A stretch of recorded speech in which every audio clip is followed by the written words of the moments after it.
Lalu pertanyaan yang sangat penting yang perlu dijawab adalah mengapa partai politik menyepakati untuk memakzulkan Gibran. Lalu setelah itu pertanyaan yang berikutnya, siapa calon pengganti potensial Wapres Pak Prabowo?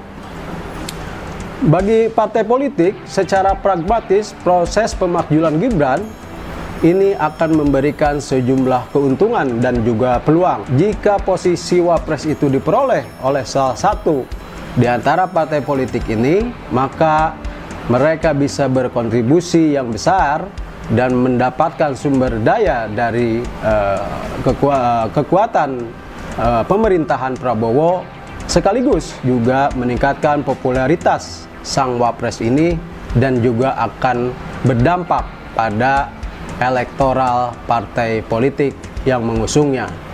Dengan posisi itu pula, minimal partai politik yang mendapatkan kursi Wapres ini bisa membuka peluang yang terbuka untuk kembali berpasangan dengan Pak Prabowo di pemilu 2029.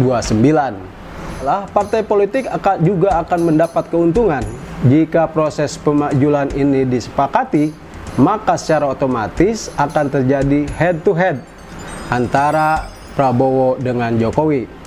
Artinya aliansi Pak Jokowi dengan Pak Prabowo ini akan bubar, dan ini tentu akan berdampak pada posisi atau jatah menteri yang selama ini diberikan kepada atau di-endorse oleh Pak Jokowi. Dan konon kabarnya ada 17 kursi jabatan yang di-endorse oleh Pak Jokowi di kabinet pemerintahan Prabowo.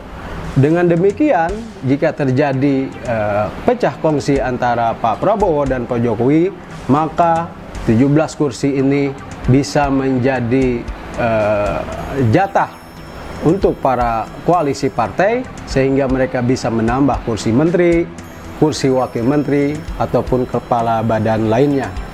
Inilah dari keuntungan mengapa partai politik menyepakati isu pemakzulan tersebut.